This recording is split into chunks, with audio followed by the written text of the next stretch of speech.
ভারতীয় জনতা পার্টির লাগাতার কর্মসূচির এক তালিকা দিলেন রাজ্যের সভাপতি ডক্টর সুকান্ত মজুমদার। সুকান্ত মজুমদার কি বললেন আমরা শুনে নেব। আগামী 20 তারিখ আমরা কোর্টে যাচ্ছি। আমাদেরকে আগামীকালই আমরা কোর্টে মহামান্য আদালতে শরণাপন্ন হব, যে আমাদেরকে ধর্ণা করার পারমিশন দেওয়া হবে এবং আমাদের 20 তারিখ থেকে ধর্ণা শুরু হবে এবং 20, 21, 22, 23 এই সমস্ত এই প্রত্যেকটি দিন আমাদের ধর্ণা চলবে এবং আলাদা আলাদা সেকশন ভারতীয় জনতা পার্টি 20 তারিখে ধর্ণা দেবেন আমাদের সম্মানীয় বিরোধী দলনেতা এবং বিধায়করা। 20 তারিখে তারা ধর্ণা দেবে। 21 তারিখে এমপিরা এবং অন্যান্যরা, বিধায়করা মানে শুধু বিধায়করাই ধর্ণা দেবে না, বিধায়কদের সাথে অন্যান্যরাও থাকবে। সেরকম এমপি এবং অন্যান্যরা মূলত দায়িত্ব দেওয়া হয়েছে তাদেরকে 21 তারিখে ধর্ণার জন্য। 22 তারিখে সমস্ত সেল এবং ডিপার্টমেন্ট তারা ধর্ণা দেবে এবং 22 তারিখে তার সাথে সাথে আমরা ধর্ণাও চলবে আমাদের, তার সাথে সাথে আমরা স্বাস্থ্য ভবনের ঘেরাও করব। 22 তারিখে স্বাস্থ্য ভবন ঘেরাও ভারতীয় জনতা পার্টি 22 তারিখে করবে এবং 23 তারিখে আমাদের মহিলা মোর্চা, সেই মহিলা মোর্চার তারা ধর্ণা দেবে। এই পুরো কার্যক্রমের জন্য আমরা ভারতীয় জনতা পার্টির তরফ থেকে আমাদের জিএস জ্যোতির্ময় সিং মাহাতো তাকে দায়িত্ব দেওয়া হয়েছে, তার নেতৃত্বে একটি বড় টিম তৈরি হয়েছে। তারা এই ধর্ণা দেবে, মাননীয় মুখ্যমন্ত্রী তারা এই ধর্ণাকে আয়োজন করবে এবং আমরা সকলে মিলে এই লাগাতার ধর্ণা কর্মসূচি আমাদের চালিয়ে যাব। তার সাথে সাথে 22 তারিখে স্বাস্থ্য ভবনের ঘেরাও, সেটাও আমাদের কর্মসূচির মধ্যে থাকছে। এবার বিক্ষোভে সামিল ঠাকুরপুকুরের বাসিন্দারা। ঠাকুরপুকুর মিছিল ঠাকুরপুকুর কলেজ থেকে বেহালা চৌরাস্তা।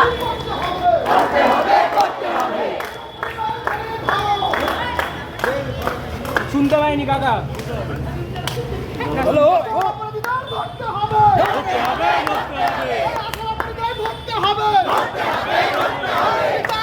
কঠিন শাস্তি দিতে হবে, কঠিন শাস্তি দিতে হবে। দিকে দিকে প্রতিবিক্ষিপ্ত নারীদের সুরক্ষার ব্যবস্থা করতে হবে। দিকে দিকে নারীদের উপর অত্যাচার নামছে কোন সরকার, তোমায় ধিক্কার। প্রশাসনে ধিক্কার। আর্জি করে এরকম ঘটনা ঘটলো কেন? মন্ত্রীর মধ্যে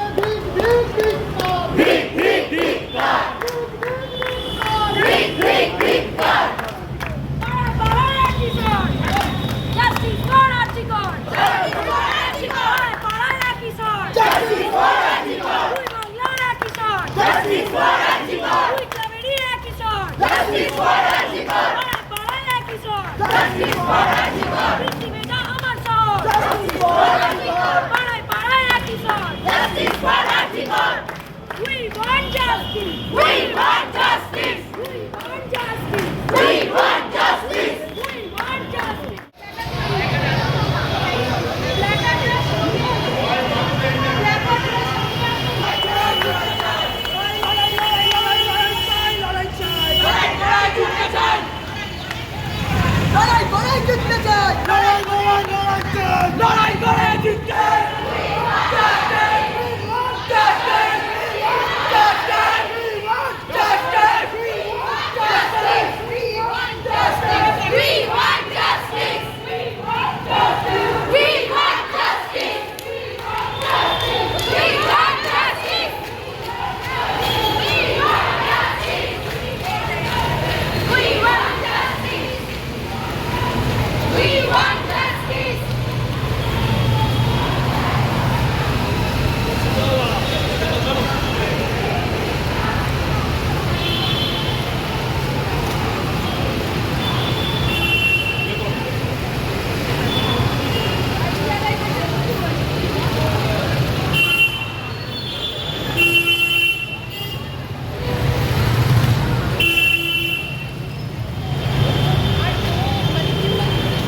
হাসিনা